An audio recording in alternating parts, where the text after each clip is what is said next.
Hello and welcome to another video. So today we're going to be taking a look at the first lot of cards that have been revealed on the official Shadowverse Twitter. There has been more cards that have been revealed, but those have only been mainly fan translation, or they've been revealed from other sources outside of the Twitter, which is not where I like to collect all my information and nice card work for. So at the moment we're just going to look at the few that have been revealed, and then we'll take a look at more as they come out.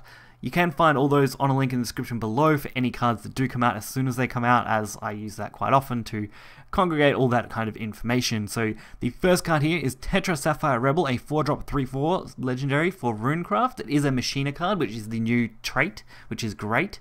Fanfare, put a repair mode into your hand. Whenever this follower attacks, recover 1 play point. Evolve, put a Delta Cannon into your hand. Whenever this follower attacks, recover 1 play point. So this is actually quite a good card. A 4-drop 3/4 on its own is already a good stat line. It does have the Machina trait, meaning it ties in nicely with that. It also gives you 2 cards if you're using Evo, 1 if you don't, and you can recover Evo points when you attack with this, meaning even if you do Evo it, you're pretty much gaining that point immediately back. So Delta Cannon, the card that you can get off it, is a 1-drop spell. It is also a Machina trait card. It does deal 2 damage to an enemy, so that is anything including leaders. Give your leader the following effect at the end of your turn. If at least 4 Machina cards were played this turn, put a Delta Cannon into your hand. I actually quite enjoy that effect, making Delta Cannon recyclable, and being able to combo with other Machina cards. It should be extremely solid.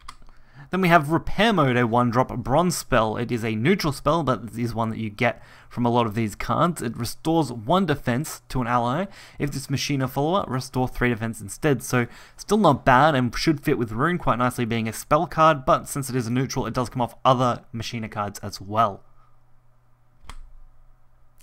Then we have Mono, Garnet Rebel, a 2-drop 2/2 legendary for Bloodcraft, also a Machina. Should be expected, most of the legendaries are. Fanfare, if at least 7 allied Machina followers have been destroyed in this match, put an Alpha Drive into your hand. Cannot be evolved using evolution points, can be evolved using card effects. Storm when on Evo, and Ward, it does also gain +4/+4, since it is under the restriction of only being evoed through card effects. It looks like that's the only way you're going to be able to use this card to its fullest. At the beginning of your turn, deal 1 damage to your leader and this follower, so it also has the self-damage effect. Of course, Alpha Drive is a 5-drop spell, so to make this work properly, you really need to spend 7 points. It evolves all allied Machina followers. Evolve effects will not activate for those followers, so evolve effects. So these aren't necessarily evolve effects, these are normal effects that are added to the evolve, not so much like a Fanfare or something on the evolve. That's how it would be structured, so that will actually activate that card, which is really good, since it does, of course, come off that one. Then we have Aenea Amethyst Rebel, the 6-drop at 3/3 legendary for Shadowcraft, again another Machina type. Fanfare, if there are no allied Royal Poly MK in your hand, summon a Royally Poly Mark 1. If 1 is in play, put a Fleeting Joy into your hand. At the end of your turn, if there are no allied Royal Poly Marks in your hand, play, summon a Royal Poly Mark 1.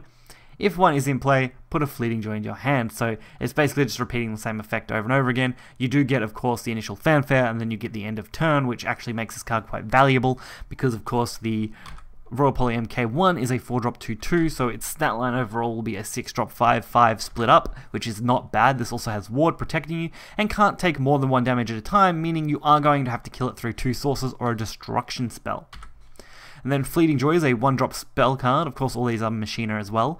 Until the start of your next turn, your leader can't take more than 5 damage at a time. Enhance 9, randomly put 4 Machina-type monsters, followers, excluding Amethyst Rebel, from your deck into play. Shadow's looking to have an insane Machina engine with this card. If we ever get more Machina cards in the future, other than, of course, this expansion, we'll be looking at some absolutely insane plays. Then we have Technolord, an 8-drop 5/5 legendary, neutral, also Machina trait. Accelerate 3 and deal 1 damage to a random enemy follower X times. X equals the number of allied Machina followers destroyed this match. So not a bad way to deal damage to other followers as an Excel.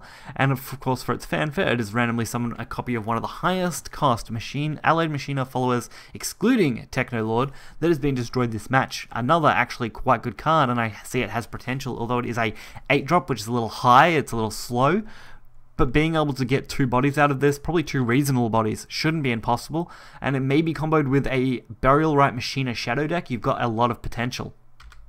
Then we have Bone Drone, one of the best named cards, to be honest. It is a 4-drop 3/3 bronze Shadowcraft card, another Machina.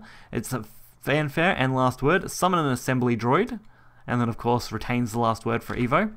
An assembly droid is a 1-drop 1/1, just a generic token follower, basically the same as a fairy, except it is a Machina type, which of course does give it that little bit of extra, and it looks like assembly droid is actually going to be used for other cards because it is classed as a neutral and not a shadow token. Then we have a Robogoblin, a 2-drop 2/2 bronze card, last word, put a repair mode into your hand. It is also a neutral card, which is actually fairly good, and another Goblin, which is another also quite good thing. Since we already looked at repair mode, it is just a pretty basic healing card. Does have some potential in Haven, specifically Tanko Havens in the future, for unlimited play maybe. Could be really interesting. Then we have the leader card, Whitefrost Dragonewt Filene, that was also announced. It's just an alt-art version, which is quite nice looking, to be honest, and I actually really enjoyed the leader artwork for this card. So that's really going to round out this video. Hopefully you guys did enjoy it. If you did, be sure to hit the like button and subscribe for more content. You'll find any other information in the link in the description below for future cards. Be sure to check that out if you're interested in getting the latest scoop. Highly recommend it. Till next time, see ya.